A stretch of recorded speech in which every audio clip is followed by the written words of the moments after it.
Charlotte Dohrn has joined us today from the Department of Ecology, Washington State Department of Ecology, to share with us on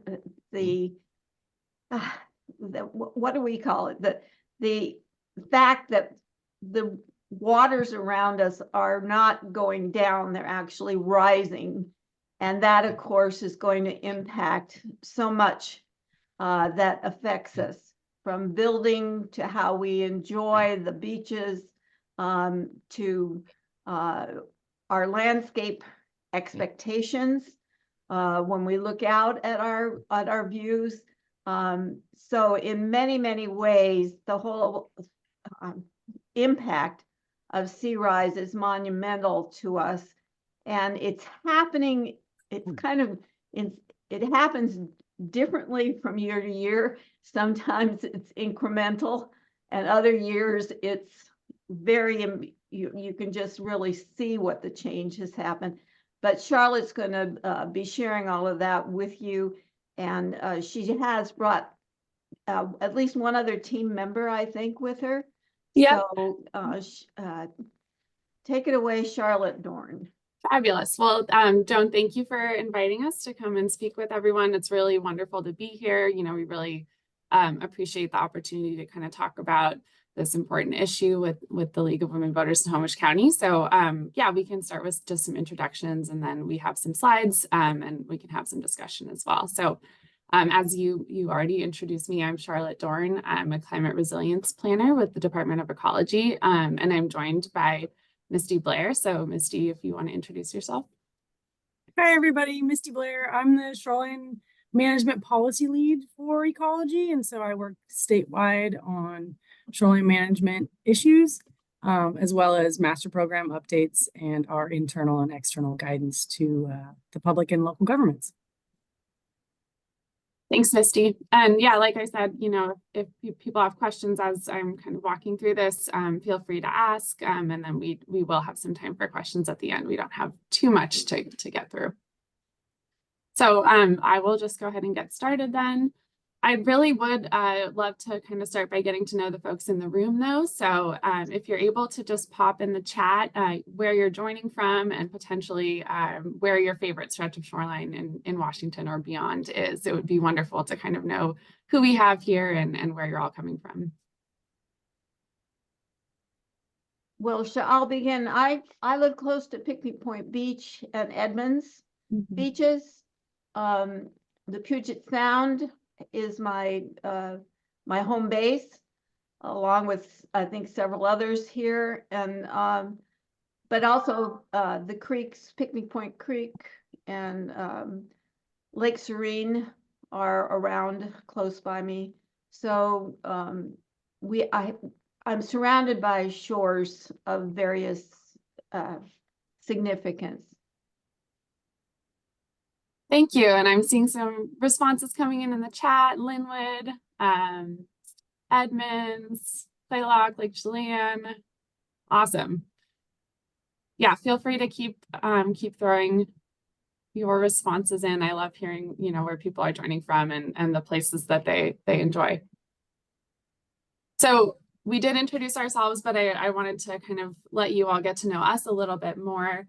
So we work at the Department of Ecology. I'm sure you are all well familiar with what we do. So our mission is to protect, preserve, and enhance Washington's environment for current and future generations. And one of our primary goals where the agency is really putting a lot of focus right now is reducing and preparing for climate impacts. So all of our sea level rise work is under that goal, and that's a major priority for the agency right now. So Misty and I, who you have just met, and probably some of you might know Misty because she is in your area, and I'm joining from Seattle.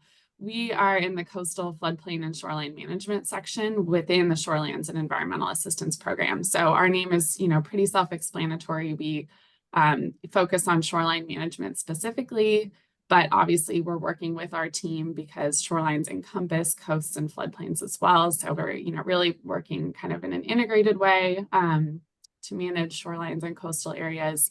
And we do in this role work really closely in partnership with local governments. This is a state-local partnership when we talk about shoreline management. So, we work with Snohomish County and cities to make those shoreline management decisions. We rely on, kind of the local governments to establish their priorities, and then we kind of support them in that. So again, just kind of an overview of where we're headed today. I'll just give a little bit of context, spend a few minutes talking about sea level rise in Washington, touch on climate resilience planning and kind of what that means when we say that, and then talk about kind of some hot off the press directions for sea level rise planning in Washington. So this is kind of where the agency is, where Misty and I are focusing our work right now. And then, of course, have some time for any questions or discussion with all of you.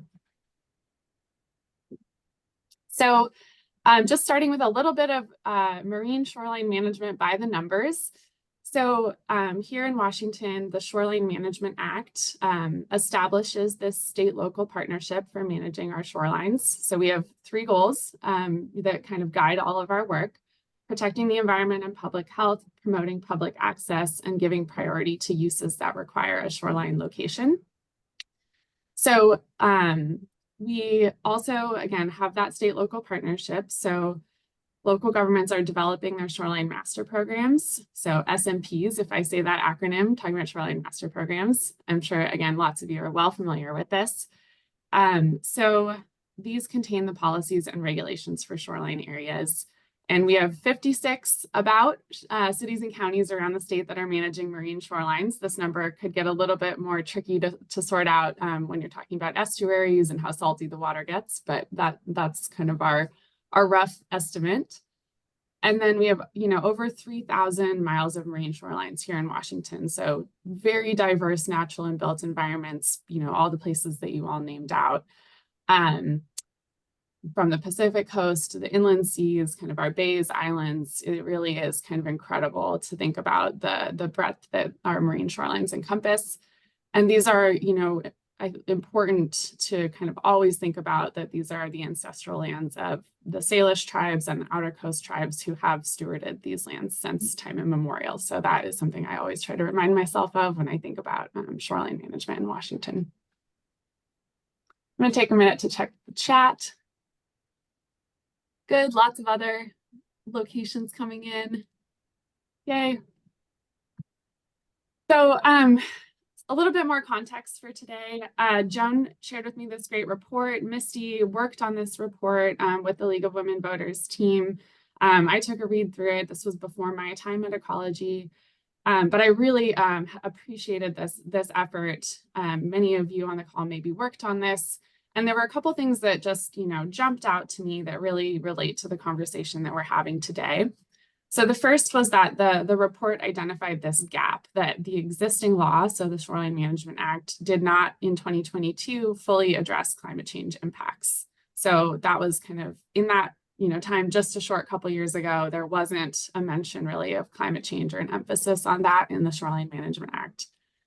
And then I also noted that the report mentions that the League of Women Voters had been kind of working on advocacy for including climate change in the SMA. So, thinking back a couple legislative sessions ago, participating in some of that conversation around how to add climate goals to the Growth Management Act and into the SMA. So that kind of fast forward now to 2023, that brings us to the current moment where we did have legislation in the last session, House Bill 1181, which is now for the Department of Ecology portion codified in RCW 9058-630. So this really established that requirement that local governments begin to plan for climate change in their comprehensive plans and in their shoreline master programs. And Ecology's piece of that is, really kind of focuses on directing the agency to update our guidelines to require that these master programs address the impact of sea level rise and increased storm severity on people, property, and shoreline natural resources in the environment. So kind of thinking back to the gaps that were identified in the report, we do now have climate change in the Shoreline Management Act and kind of some direction there. So definitely exciting to see that thread of all the work that people on this call and others have done to kind of elevate this issue. So kind of going to switch gears here, meet it through our context. Just want to spend a couple minutes talking about sea level rise and what that means here in Washington. So really, sea level rise is a global process that is experienced at the local scale. So, when we think about managing this issue, we are often focusing on our shorelines here, but, it is really something that's occurring due to processes of climate change scale. So we have, greenhouse gas emissions and other human-caused changes driving ocean warming and ice melting and causing that kind of overall level of sea level around the world to rise. And then how that manifests here on our local shorelines, depends on regional ocean conditions like El Niños. It depends upon the movement of the land. So we actually have a little bit of I think about it like a teeter-totter going on here where the South Puget Sound is subsiding and other parts of the coastline, out on the Olympic Peninsula are actually uplifting. So that's a really important attribute about thinking about sea level rise. How we see the impacts depends on kind of the characteristics of the shoreline. Is there overall kind of erosion or accretion? Is it rocky? Is it sandy? Is it low elevation? Is it a steep bluff or cliff? And then, of course, really the human dimensions. What have we put along the shoreline? How do we use those places? And really kind of the issue requires kind of thinking about all these scales. So in terms of what to expect, by 2100, sea levels in Washington are likely to rise 1.5 to 2.5 feet. This is relative to the 1991 to 2009 period. This is for a high emission scenario, so RCP 8.5. And as you can see in the map, there is geographic variation. So those local factors do really matter. And it's also important to note that this is the likely amount, but higher amounts are possible. So we need to kind of plan for different scenarios and make sure our decisions are robust for uncertain future outcomes. So getting a little bit more focused on Snohomish. So like I said, there is that local variability. So when you're trying to understand how much sea level rise might occur in a place, it's important to look for the numbers for that specific location. This information comes from the University of Washington Climate Impacts Group, which is our kind of go-to entity for climate science here in Washington State. So just the graph that's shown here shows the projections over time going from 2020 out to 2100 for a couple different likelihoods. And so these are just probabilities assigned to different kind of modeling scenarios that can encompass that uncertainty about the future, because we actually can't see how the future will actually manifest, how the ice will melt and what will happen. So we have to make different modeling decisions that result in different predictions. So again, just visualizing that 2 feet by 2100, this is a nice visualization from NOAA, the National Oceanic and Atmospheric Administration of, I believe, the Mukilteo Lighthouse. 2 feet, so you don't see that high tide creeping up. But if we did see 5 feet, you would see the mean higher high tide kind of reaching the bottom of the lighthouse there. So this is all, approximate and just for helping visualize and conceptualize what changes we could see. So really, when we talk about sea level rise, we're talking about that change in water level. But what we're really managing for is these impacts and changes in hazards. So sea level rise is a stressor that exacerbates existing coastal hazards and management challenges. And there's kind of 4 of the main ones that we think about here on this slide. Coastal flooding, we could see higher tides, moving that storm surge higher and further inland, extreme events becoming more frequent, changes in salinity, groundwater levels, impacts to septic systems, soil, things like that. Habitat loss as that tide kind of shifts, and if we have infrastructure kind of backing beaches, we do lose that shallow water habitat. And then erosion and deposition. So as higher water levels are interacting with soil and substrates, and our geology will see different patterns of erosion and how that hazard manifests. So thinking about all this, when we are talking about climate hazards, the response is, often through a framework of climate resilience planning. That's, a term that you'll probably have heard a lot. And resilience, when we talk about that, that's our, capacity of communities, people, businesses, society, the natural environment to respond, to prevent, to withstand, and recover from disruptions that come from climate change. So when we're talking about planning for climate resilience, we're kind of moving towards that ability or capacity. And climate resilience planning is kind of a whole field in and of itself that's distinct from shoreline planning. And the graphic on this slide is just, I think, kind of a really nice high-level visualization of what it means to do climate resilience planning. So, we convene groups, we get started, we understand our exposure to climate hazards, we do assessments of vulnerability and risk, we think about options and possibilities, we work, with everyone who's impacted to prioritize and plan for what to do, and then implement those actions. And all throughout that, thinking about how we center equity, how we iterate and learn from what we do, and kind of keep this cycle going as an adaptive management cycle. So I did want to just highlight some of the good work that's happening in Snohomish County that falls under the umbrella of climate resilience planning. So I just took a quick look. I'm sure all of you are, very familiar with this work, and Misty, feel free to add in. But, the county is working, under the umbrella of their comprehensive plan right now and doing a lot of climate work related to that. So they've, recently put out some tools and reports to help understand the exposure and vulnerability of places throughout the county, and then have developed a climate element for the comprehensive plan, and we'll be, working to implement that in the coming years. So lots of great examples along that planning cycle of evaluation, planning, and prioritization, and hopefully getting towards implementing as well. So that was kind of a, this is climate resilience planning in general, and now I want to shift and talk about where ecology is heading with planning for sea level rise more specifically. So I'm bringing us back to House Bill 1181, RCW 9058-630. This is really driving our action at this point. This is giving us the legislative authority to begin helping our local governments plan for sea level rise in a more kind of thorough and focused way. So again, this is that direction that over the next few years, we're going to be updating our rules and requirements around how shoreline plans will need to address the impact of sea level rise and increased storm severity. And reading between the lines, what that means is that we have to undertake rulemaking. So rulemaking is when we propose and adopt rules to implement state laws. So that state law, now we have to go and write rules.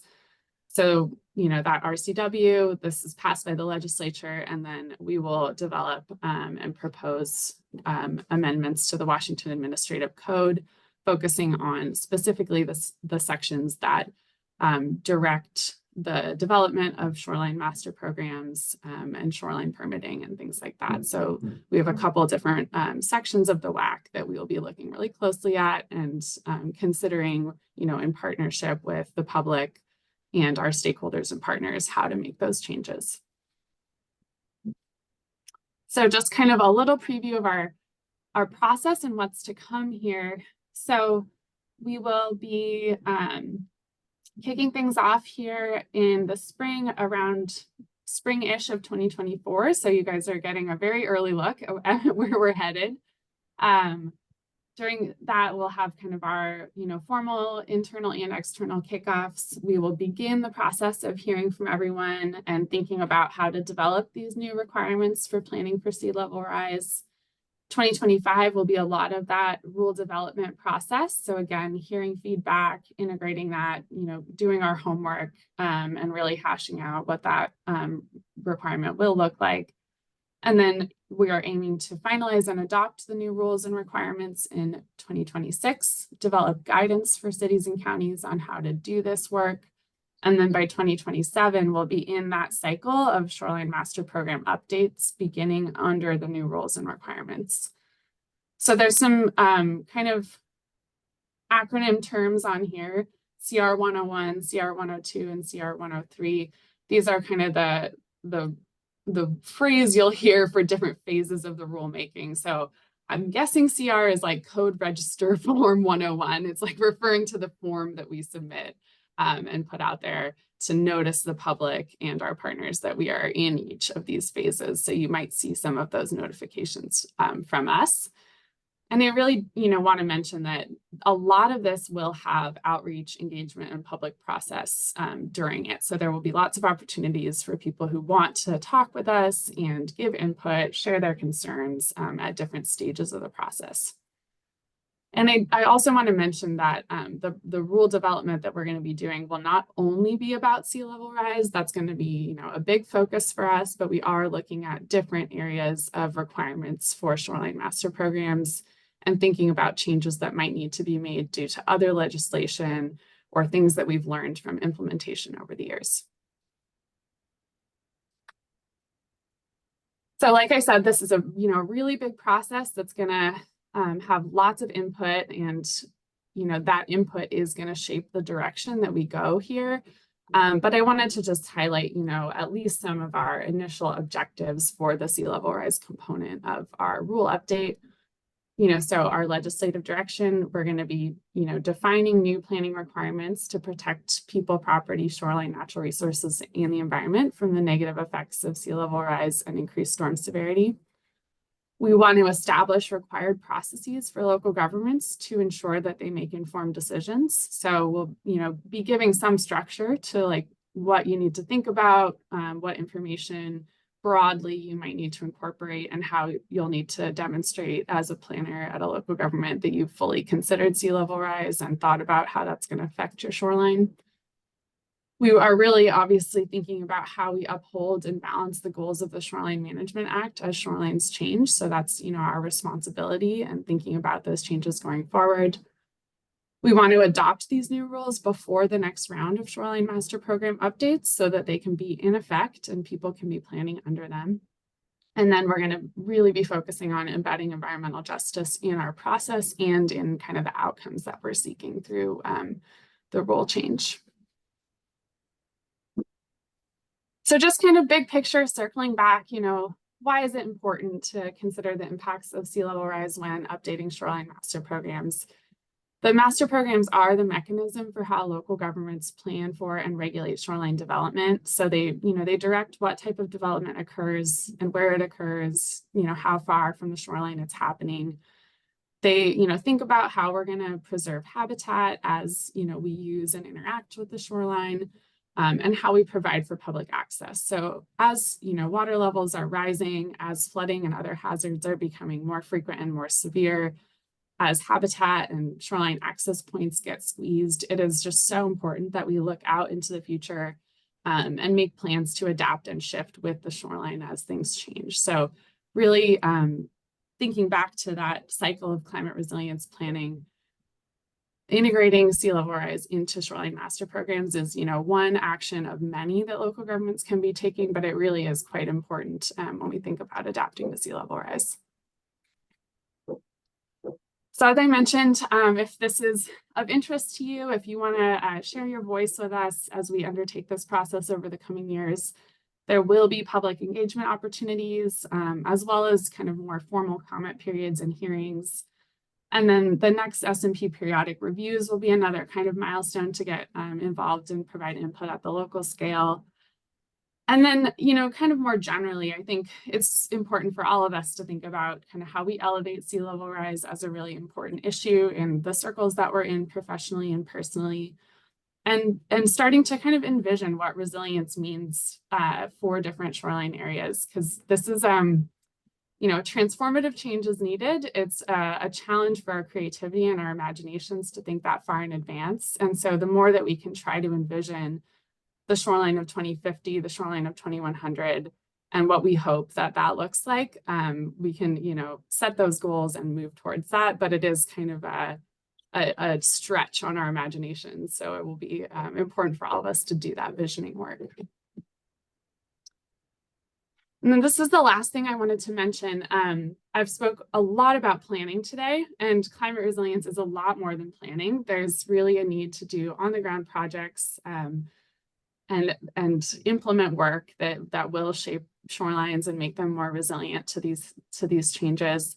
So our team is working, you know, on this planning area, but we're also working really hard to bring, for example, federal funds to Washington to implement projects. So we've applied for, at this point, I think close to $90 million of funding from the Bipartisan Infrastructure Law and Inflation Reduction Act. We'll see if we get that money, but some of that work would happen in Snohomish County and be passed through to local partners who would, you know, undertake major restoration projects and other efforts to build resilience kind of on the ground. So really always wanting to tie it back to actions that we're taking and how our planning kind of informs our actions. So that is all I have for you. I would love to take any questions and also invite Misty, who's an absolute expert on the Shoreline Management Act and Shoreline Master Programs, to, you know, provide any additional information or context that I might have left out.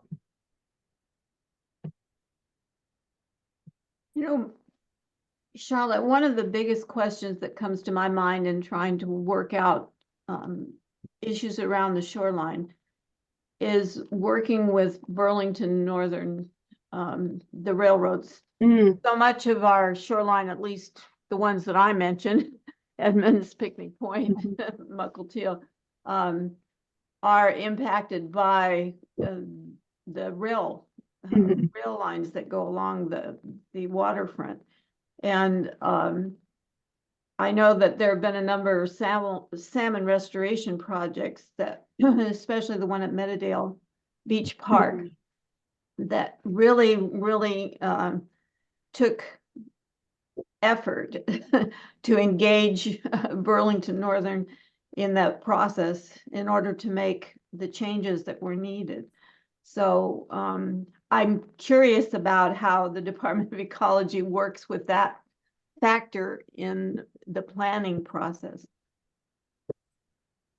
That's a really great question. Yeah, I haven't worked with Burlington Northern so far. You know, when we begin kind of this process, we will certainly be identifying kind of all the stakeholders and partners that we do need to engage with. And so certainly federal agencies and industry and transportation entities would be kind of on that list. I don't know exactly what that will look like.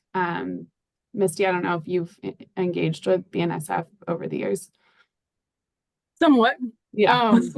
It's always a different challenge when we're going and talking to an entity that is functioning under oftentimes federal transportation pieces. And so finding the right people to have the conversations with about the local issues can often be a challenge for us and for them. You know, people change over time that work in the different areas, and whether they, you know, have the local knowledge about what we're trying to do on the ground, or what our planning efforts are intended to do. I think, like Charlotte was saying, that there will definitely be, you know, BNSF and other transportation entities on our outreach.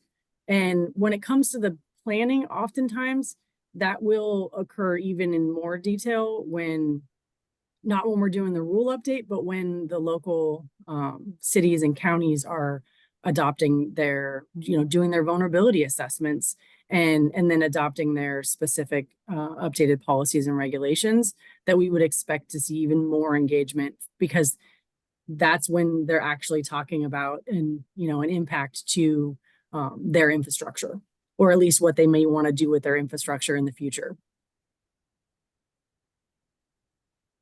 Yeah, and one other thing that I'd be interested in, I haven't taken a look, is what is their plan for adapting their facilities and infrastructure. You know, I think there's been so much more emphasis at the federal level on climate resilience in the past few years that I would expect you know, most major transportation providers and, you know, freight entities to have an adaptation plan at this point. So it would be, you know, interesting to take a look at that. Yeah, that's a great thing for us to make note of, Charlotte. yeah, definitely. What are they planning to do? Shelley. I think Anne had her hand up first. Okay. So I'll let her go because she may ask my question. Okay, we'll go to Anne. I've got a whole series of questions. Great. The first one is actually a comment. I sit on the Salmon Recovery Council for the Puget Sound Partnership, and at our last meeting in January, it was announced by our chair that David Trout, that the tribes and Burlington Northern have entered into an agreement to look at the entire coastline and you probably know about this. So that doesn't answer all of the questions, but it's certainly a movement in the right direction. And yes, I was actually up at Meadowdale Park just barely a week ago, and it was delightful. So, so I have some further questions. One, I am puzzled by the 2029 update that you gave for Snohomish County.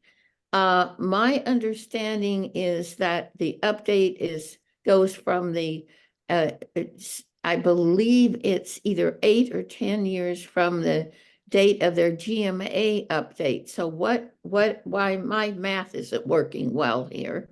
So what am I not considering correctly? That's one question.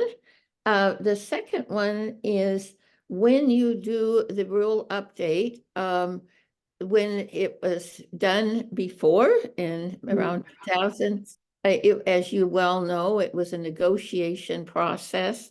I actually represented the League of Women Voters on that, in that process.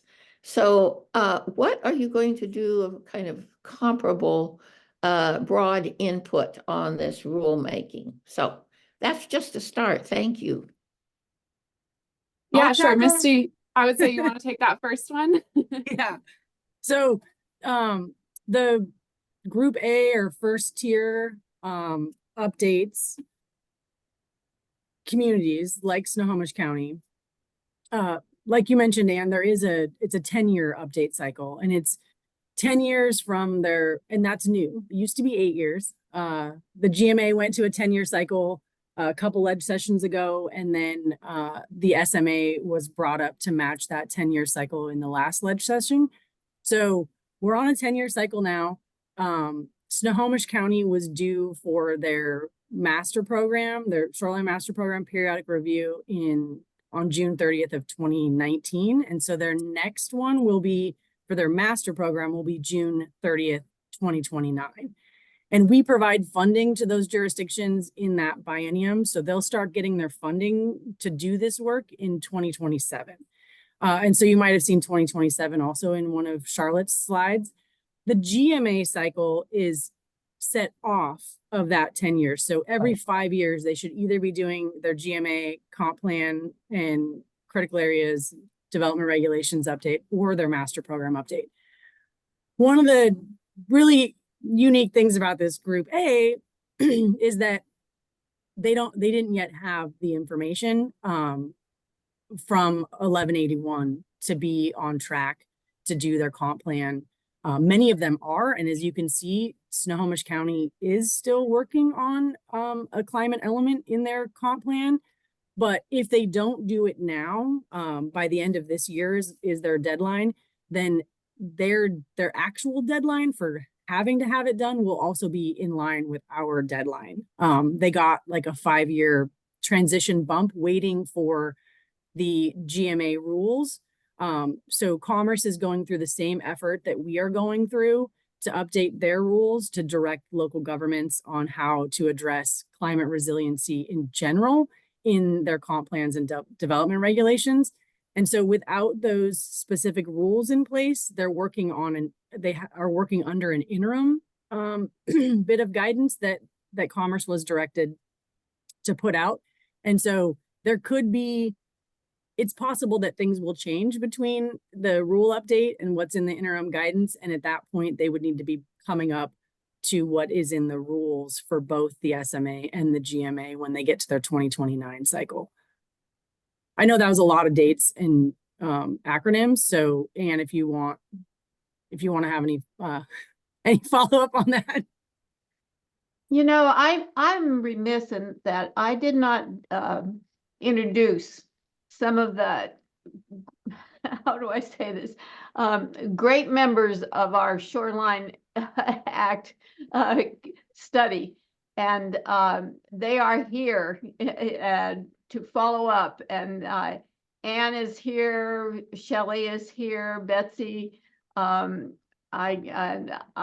sure they managed to get Richard here as well.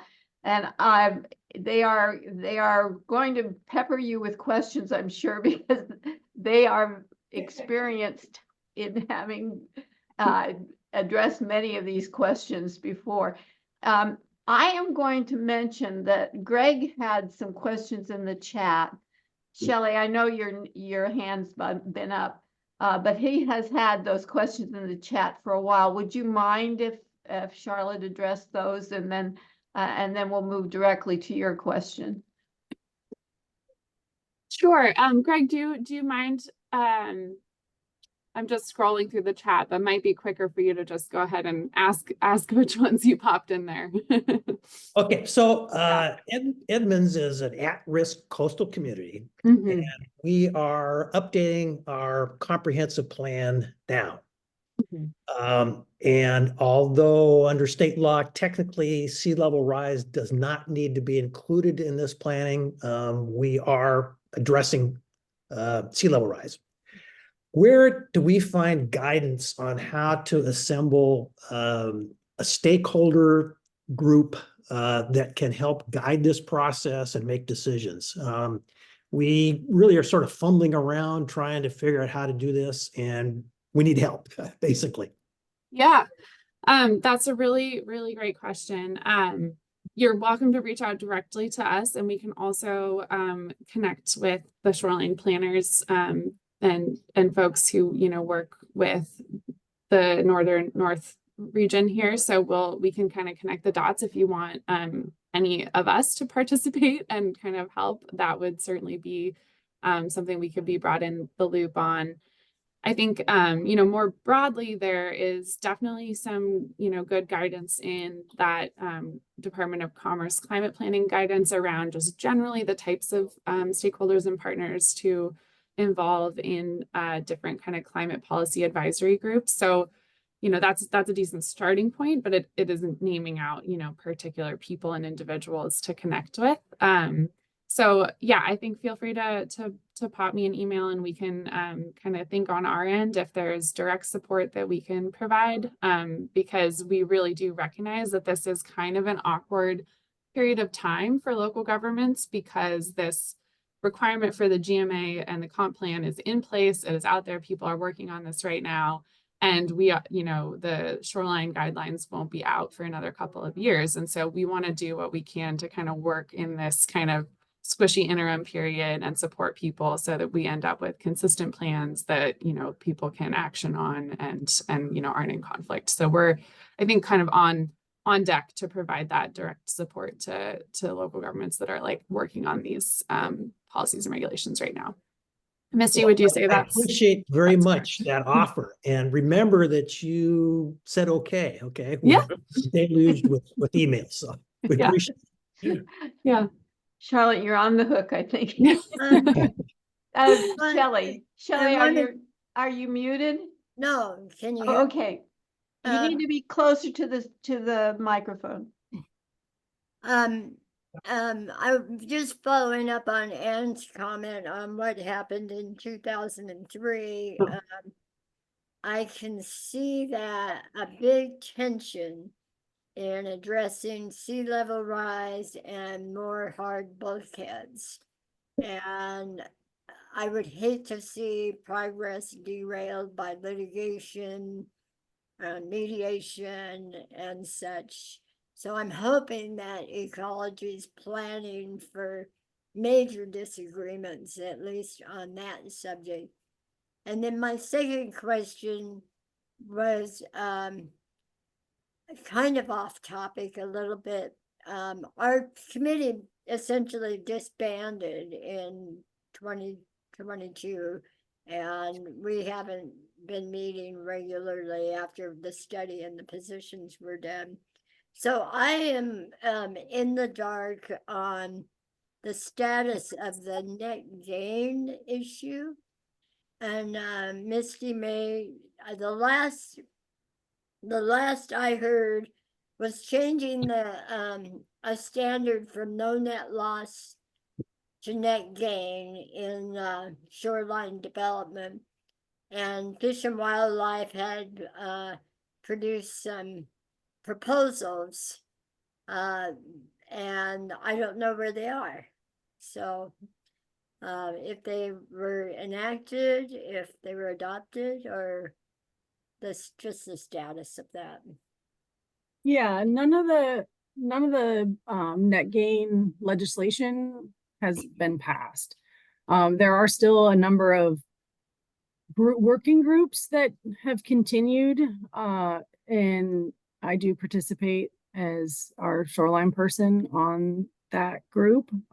It morphs kind of after each ledge session, depending on the proviso that is funding its next phase. But those discussions are still continuing, and those are also not limited to GMA, SMA, land use pieces. A lot of the net gain discussion is about, where are we putting our funding? What kinds of, how are we prioritizing projects to get that net gain? How are we streamlining permit hurdles or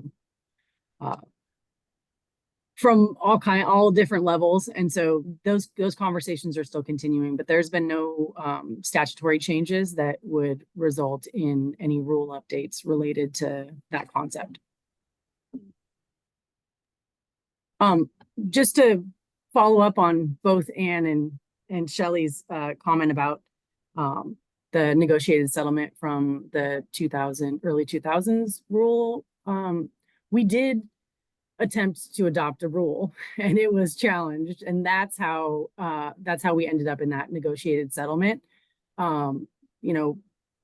56 or however, I can't remember now, I think it was 56 entities that were involved in that before my time, but Tim Gates gives me lots of history lessons on that whenever he has the opportunity arises. We also did do a rule update in 2017, which resulted in the periodic review process and the content for those requirements. That was a much smaller scope of an amendment to our rules, and it went through without a problem. However, we are aware that this is a different type. This is not a procedural process rule update. And so our intention here, and you won't see us putting out any of this outreach until after we have done that process that Charlotte referred to as CR 101. That's when we do the announcement that includes the scope of what the rule changes we intend to make are. And then we go into what's called a rule development phase. In this case, that's going to be our lengthy phase. Sometimes the rule development is a very straightforward phase because we have really clear direction on exactly what we need to change in the rule. Because of this and in our understanding about the complexity of how you change one thing and it can impact another thing, right? If someone's trying to, someone's image of how you protect property and people from sea level rise may be more hard stabilization everywhere. And we have other objectives that is not going to be in line with. And so we are also dealing with multiple aspects of the rule because we're talking about, procedurally, what do they have to do? Like, what steps do the local governments have to take in order to plan for sea level rise? And then content, the substantive content of the rules, as far as, you know, what things are they addressing and how, what considerations do they need to make? And so our intent here is that once the CR 101 comes out in spring of this year, that we will go into probably a year of rule development, which will involve a lot of engagement. And then at the end of that process, we issue the CR 102, which is an actual draft of our proposed rule. And then we get, so the difference being here that our intent is to be drafting and developing this rule with as many, you know, tribal and stakeholders, and obviously groups like you all involved in that conversation, so that we have a better picture of what that negotiation would look like if we were to have to get there. We don't want to go into this with blinders on, because there is a timing issue that's pretty important for us. If we don't have the rules in place by 2027, when we're giving out the funding for the next round, then we don't really have a clear target for our local governments to be meeting in their next round of periodic reviews. So I appreciate your guys's bringing that issue forward, and it is something that we are trying to think a lot about. And so maybe even as a result of this conversation, the best way to engage with you guys when we get to that stage would be really useful for Charlotte and I. Another question there, Charlotte. Part of the issue in dealing with especially the Puget Sound coastline, but other coastline, is the private ownership of property along the coastline. In many states, that's just not happening. It's public owned, public access.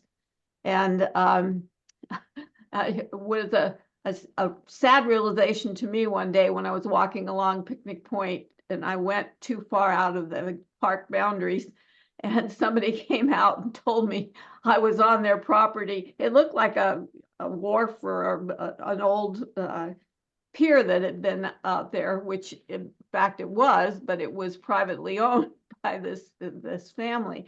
And so that was my comeuppance, my awareness that one didn't just walk the shores of Puget Sound along the beach from place to place, because a great deal of it, in fact, is privately owned. I don't know what the percentages are, but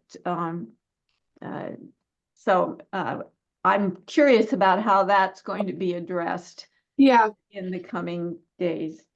Yeah, I mean, I think that is such an important point, and it, we are certainly looking around the country to understand what other states are doing and how that, local governments within those states are enacting sea level rise policies. But we also know that we do have some unique ownership contexts in Washington, tidelands, things like that. So we will certainly be working really closely with our Assistant Attorney General and thinking about kind of the legal implications and making sure that the framework that we set up, is setting local governments up for success in what they can, require of private property owners, where those pinch points are going to occur, where there needs to be more flexibility, and how we really kind of get to this vision of resilience that transcends kind of property lines and ownership categories, because we do need to be thinking about and planning for shorelines,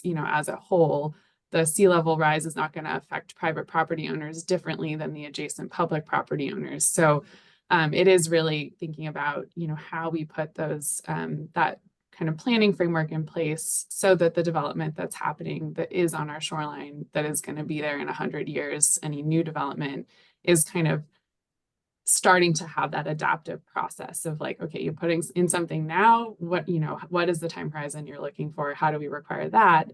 The question of what we do with the existing development is, kind of occurs through different mechanisms, some of those, you know, will have a nexus with the shoreline master programs, and some of them will need to be, you know, addressed through other types of programs, incentives, voluntary measures, all sorts of things. So, you know, I think we will be thinking quite holistically about, you know, what is on the ground, what are our constraints, what are our opportunities, and really how we conceptualize this for, you know, Washington with our kind of unique property ownership situation.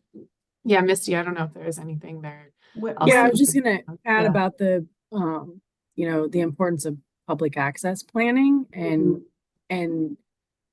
you know, as part of the comprehensive updates, when we gave funding to local governments, that was, it was a component of it. And some of our local governments took that and went ahead and made full-blown public access plans, and others included public access considerations in other parts of their inventory and characterizations and other background documents. But looking at public access with the lens of sea level rise is really important, because we could lose some of the existing public access as waters rise, and those, you know, parking lots or access stairs or other points that get people onto the public beaches or into the water itself, it, you know, could be lost. And that's, you know, one of our three main policy goals of the SMA. And so I do see there being some a nexus in our rule for us to be, you know, asking that for that consideration of public access impacts associated with sea level rise. Wendy, don't forget to unmute, but you've had your hand up a while. Yeah, I moved up here from California, and there, anything below the high tide mark is public access. And I was, believe it was a proposition that made that happen. I was in California when it happened, which is really kind of funny, because at high tide, Malibu's beach disappears. The water goes right up to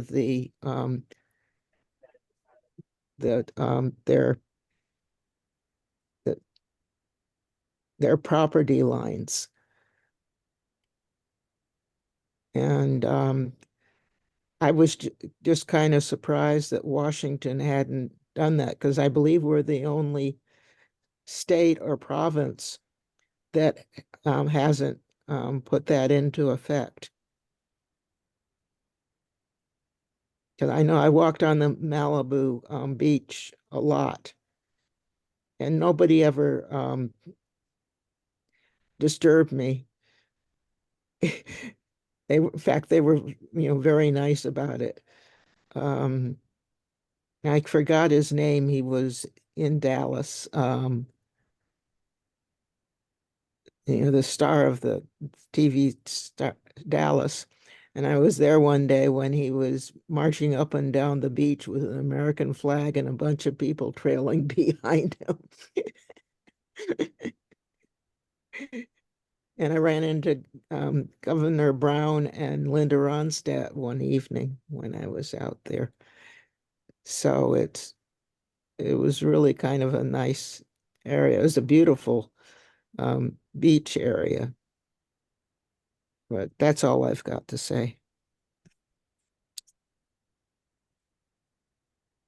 I guess one of the questions would be, has there ever been a movement to have such a proposition here in Washington State? Charlotte?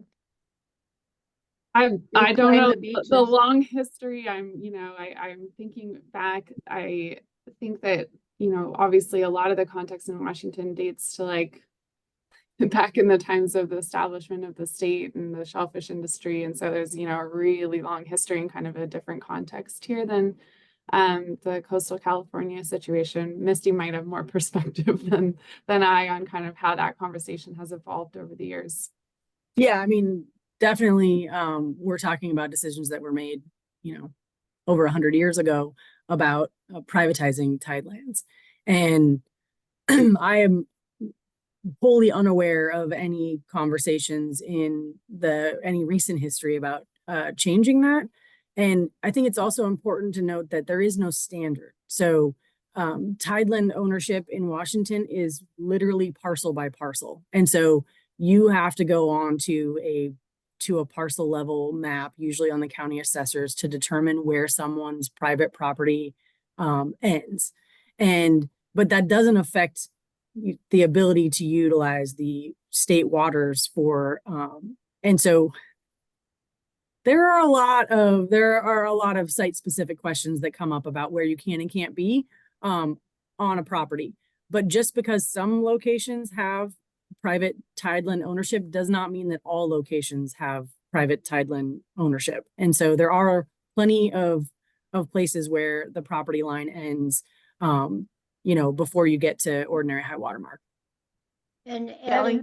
adding to what Misty said, I worked in the civil division in Kitsap County that has a lot of beaches. And we were always getting calls from property owners, but it's parcel by parcel. Some own the first class tidelands, some even own the second class tidelands. And to have a statewide initiative to make all that in public ownership would be very, very controversial and very much subject to a takings challenge. So it was a poor decision on the legislators' part back in the early 1900s to foster the shellfish industry. And it's resulted in kind of a mess. The only saving grace was something Misty alluded to, is what's called the public trust doctrine.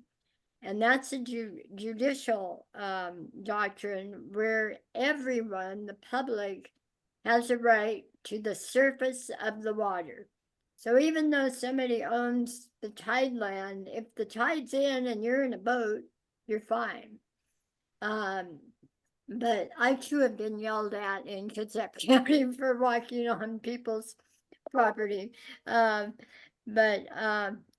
the public trust doctrine is judicially created, it would probably take litigation and a major change in the history of that doctrine judicially, but it's not impossible.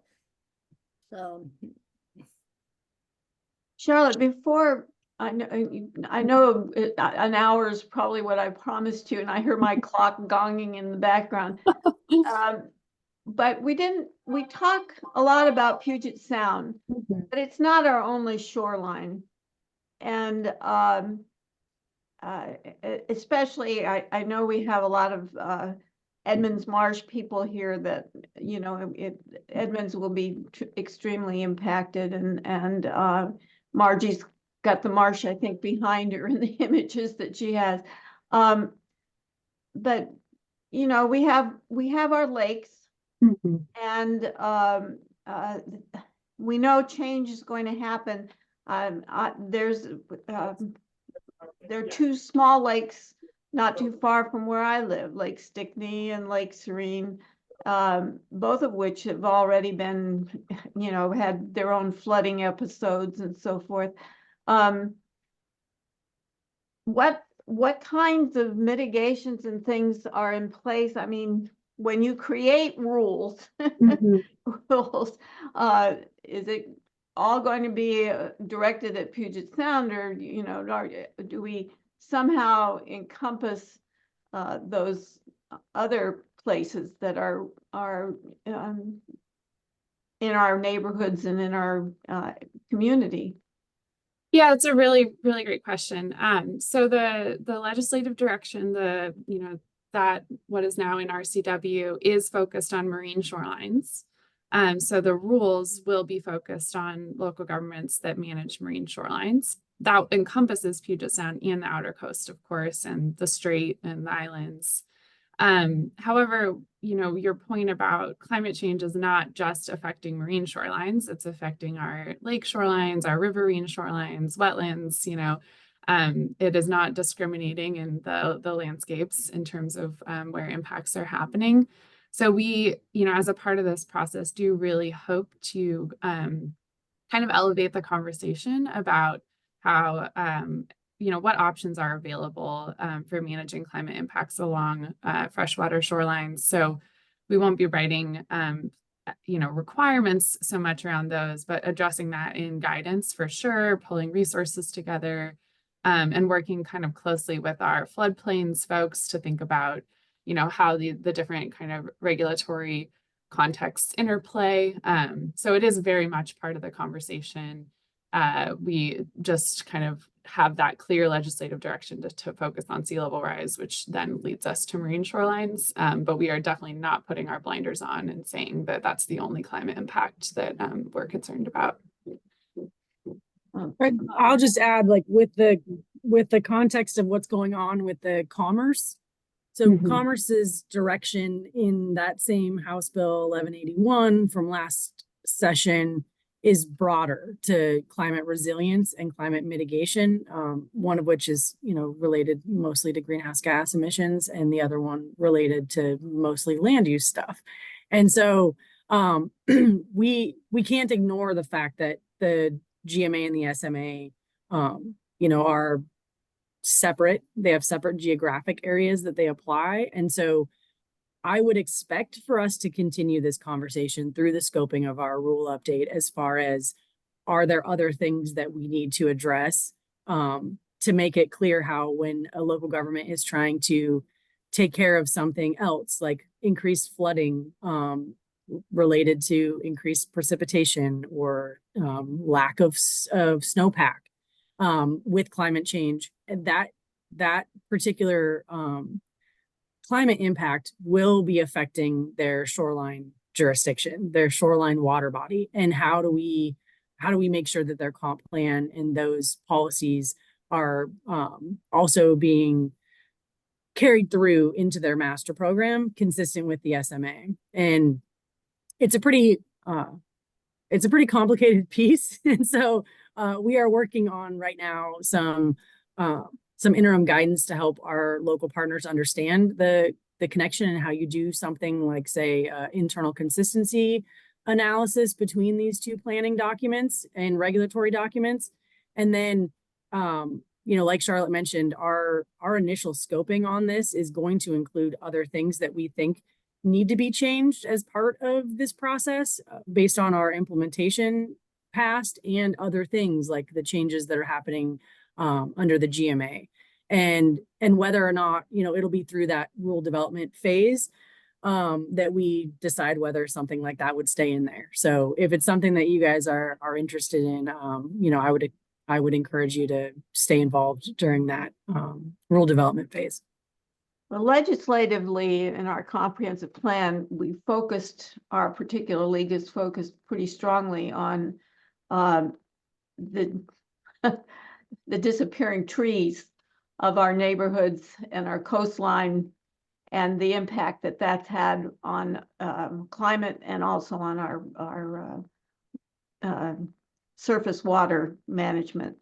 And we're working on trying to get things put in the comprehensive plan to protect more of our trees than has been done in the past. And it's been gratifying this year that we have had the climate change language to work with, because in the past we haven't had that tool, and it's been amazing. Dr. Gammon's not here right now again, but he must have just glowed when that was finally passed, along with several others that I see on this committee that have worked for so many years to get some recognition in our Growth Management Act of that climate change is going on, because it's impacting so many parts of our environment and our natural resources. So, Charlotte, I want to thank you and Misty greatly. I hope this isn't the last that we see of you. I hope you'll come back at some point. And I also really would like to thank our Shoreline Act Committee, or Shoreline Act Study Committee. I'll get it all together here. Your work has been instrumental in keeping this to the forefront in League. And I know that I have long seen the work that you have been working on and respected you for so many years. And I know that you will continue to be the firebrands that you are and keeping that legislature aware. And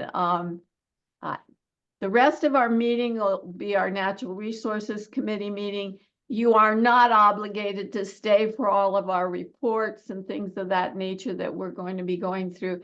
But I do want you to know how much we appreciated your presence here today. And thank you. Oh, Anne, you've got your hand up. You can have the last word. That's fine. I mustn't have the last word. Well, I would just point out in this climate change discussion that I don't see how you cannot consider the freshwater streams that come under shoreline jurisdiction because of the riparian cover issue and setbacks, and WDFW's very strong position regarding the best available science and the tree height. So I, as much as you would like to, I don't see how you can. So, and I would just tell you that, I mean, I think what Charlotte was saying was like the legislative direction that we have is really specific, but it's not our intent to be limiting our rule update just to that sea level rise, marine water, legislative direction because of this larger context, like you said. And we are, I meet with DFW on a bi-weekly basis on trying to line up our positions on riparian management, and I fully expect that will be part of the rule language that we're looking at within through the development and drafting phase. So yes. Yeah, thanks for clarifying that and asking that. You are hearing me with a little bit of I need to work on the sea level rise pieces of this, and Misty is our kind of statewide policy lead. She has that interagency perspective. So we will obviously be working on, across these issues and kind of integrating our work, as she mentioned, not siloing. You might have heard a little siloing from me, but we will actively work against that to make sure we are holistic in how we think about and address this. Well, thank you. Thank you again. And well, really, thank you, Joan, for reaching out and inviting us. And no, it's exciting. Yeah. It's exciting. Well, it's exciting to hear the information. It'll keep us focused for sure. Yeah.